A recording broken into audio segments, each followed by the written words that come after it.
Hi everyone. Let's continue with the topic pattern evidence reconstruction. So we already completed blood spatter analysis.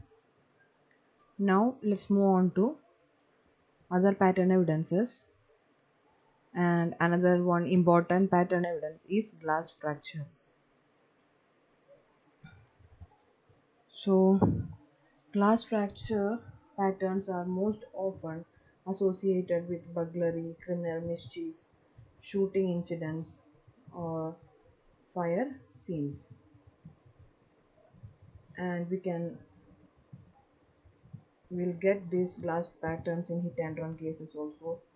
So in so many cases, as a physical evidence, we are encountering, we are getting glass fracture patterns.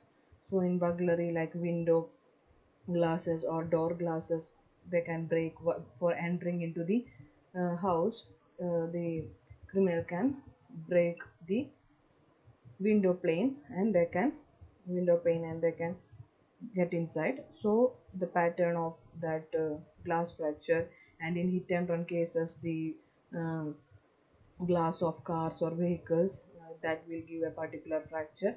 And in other fire scenes, explosive scenes and all, glass fracture patterns are associated with this kind of um, criminal acts or this kind of acts. So the most common types of uh, information that can be obtained by studying glass fracture patterns are direction of impact or force applied, that is from inside out or outside in, like that, whether the force applied is from outside or whether the force applied is from inside. So we can identify the direction of the force or the impact applied. Then approximate force of the impact, so we can identify in how much force that vehicle hit. In hit and run case, we can find out at which force, how much force it was impact was there, and the angle of impact of the force. Then determination of the type of glass fracture, we can identify which type, whether it is concentric fracture, whether it is like um, radial fracture, like that we can identify. Then determination of sequence of firing, direction of firing, and the type of firearm for projectile holes present. So we can identify the if it is a gunshot, then we can identify the sequence of firing, direction of firing, and the type of firearm for the projectile holes present, like that. Then we can estimation of the fire temperature, direction of fire travel, and the intensity of heat from melted glass. So we can identify the temperature, direction of, in an arson case, for example, fire temperature, direction of fire travel, and the intensity of heat from melted glass, etc., can be estimated. So the broken glass at a crime scene can sometimes or that can aid in reconstruction, providing information about the events which took place, and assisting in providing or disproving an alibi or a witness story. So this is about glass fracture, and the use of glass fracture patterns in crime scene reconstruction relies on careful recognition, documentation, and study of radial and concentric glass fracture markings. So we know there are two types of glass fractures, radial and concentric fractures, and by examination or thorough study of these different types of glass fracture, we can reconstruct the crime scene. And other information of reconstruction is obtained by analysis of rib marks, spatial relationship, crack marks, and the condition of any melted glass. And to conduct even a basic reconstruction based on glass fracture evidence, investigators should be familiar with the different categories of glass and generally how each type of glass fractures. Like we know all that glass is an amorphous and supercooled liquid composed primarily of silicon dioxide, that is sand, and there are many types of uh, glass. Like for example, we can say like plated glass or the tampered glass or the safety glasses. So these type of different types of glasses are there. So each type of glasses has its own characteristics, and it will fracture differently. So the investigating officer should know about the theory of glass, like how, what are the components of glass and what are the types of glass, how they break, and like for example how tempered glass break. So like these kind of things the investigating officers must know before going for the reconstruction of the crime scene in which the glass fractures are encountered. And uh, by carefully examining a broken edge of a piece of glass along a radial line, you can determine the direction of force. But so from identifying the radial, these kind of rib marks, we can identify the direction of force, whether it is from inside or whether it is from outside. Like that, the remarks, by examining remarks we will get an answer. And this analysis is helpful in determining from which side of the glass the window was broken. Investigator can use this information to confirm a false burglary report by showing that the window was broken from inside and uh, rather than outside in as reported by the homeowner. So whether the house owner is telling lie or not, if whether the suspect is telling lies or not. So by examining, in some cases, like the home like the owner will tell that somebody broken my window and they entered into house and they took this much money. Like that, they can give false information. So for confirming that one, uh, whether it is from outside or whether the fracture is from outside, they can easily identify this from the analyzing the radial line. And the direction of each gunshot can be determined by locating the crater, uh, which is located on the side of glass facing the impacting force. Also, if more than one bullet penetrates the windshield, it is possible to sequence the shots if the bullet holes are close enough together that their separate radial fracture lines converge. So here in gunshot also, they will help to identify. Like whether one or two bullet penetrate or from which side the penetration had happened, and like these kind of things, uh, the from which where the impact force has come, whether it is from inside or whether it is from outside. These kind of things they can identify by analyzing the glass fractures. So as I told, there are two types of glass fractures, like these are the radial fractures and these are the concentric, like this concentric fractures, and these are the radial fractures. And these are the rib marks, and by identifying the rib marks, direction of the rib marks, we can find out the direction of the force applied. So this is about glass fracture analysis. Next one is uh, fire pattern.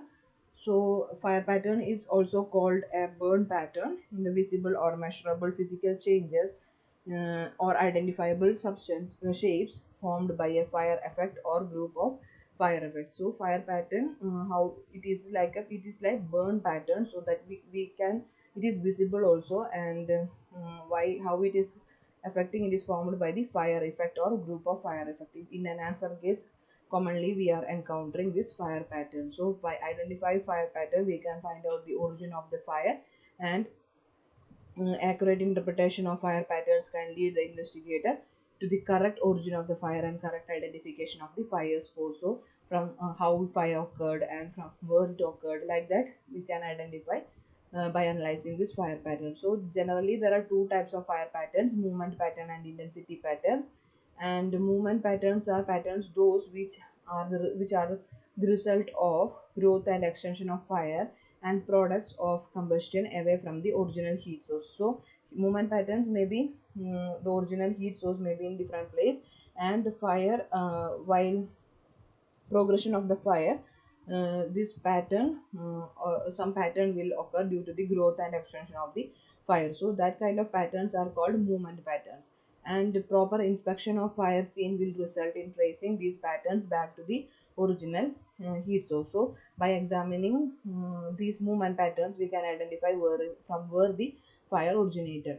And then next one is intensity pattern. So intensity patterns are produced by the effects of the various intensity of heat exposure to the structure and its contents. And the varying heat levels can produce lines of demarcation which can be used to determine the characteristics and quantities of fuel loading, as well as to indicate the direction of fire spread. And there are so many types of patterns which we can found at the fire scenes, like for example we can say inverted cone or v-shaped, or multiple points, or origin burn patterns, and low burn patterns configuration, depth of charring patterns or alligator patterns, and Taylor patterns, and smoke stain pattern, melted material patterns, and concrete spalling patterns. So here you can see the inverted, how inverted pattern looks like, and how V pattern looks like. So this is V pattern, and inverted V pattern, or this cone pattern, it looks like this one. And next one is uh, furniture position patterns. So furniture position pattern at an indoor crime scene, the position and condition of the furniture often yields information about the events that caused the pattern, their sequence, and possible actions of the perpetrators and victims. So from the furniture position pattern, we can identify whether the struggle had took place, or like some distractions will be there in the room. So whether it is a murder, or whether it is like homicide or suicide, so accidental, some these kind of links or clues we will get by these furniture position patterns. And patterns of disarray in ordinary or expected furniture placement or condition may further reveal actions taken by the suspects and witness. So what all things happen there, we can easily find out by this furniture position patterns. So here some blood stains are there, and this chair is displaced. So from this we can identify, okay, something suspicious thing happened here. So this is about furniture position pattern. So by identifying this pattern also, we can reconstruct the crime scene. And then track trail patterns. So proper interpretation of these track trail patterns um, yield information about how many persons were present at a scene, whether they were moving about, the nature of the movement, that is walking, or whether the people were running, and the direction of the travel, in which direction they traveled, whether they like when entered into a room, or after entering, how they went back, how they exited, like this, these kind of things, and whether heavy objects were being carried or dragged. So if there is a track or trail pattern, we can identify whether some movement of objects happened there or not. And like some of these types of patterns can give class characteristics information or data about the individual responsible for producing the pattern, such as shoe size, stride length, sex, weight, or any abnormalities in movement or gait. So if the trail pattern is of a footprint, so we can identify the size of that footprint. By identifying the size of the footprint, we can identify like what is the size of leg, and how what is his weight, what is his height, what is his structure, like that. So these kind of things we can identify from track trail patterns.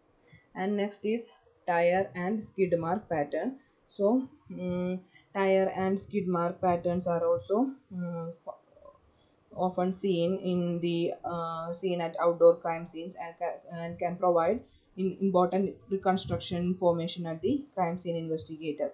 And the value of skid mark patterns in traffic accident reconstruction is well known, and it is documented.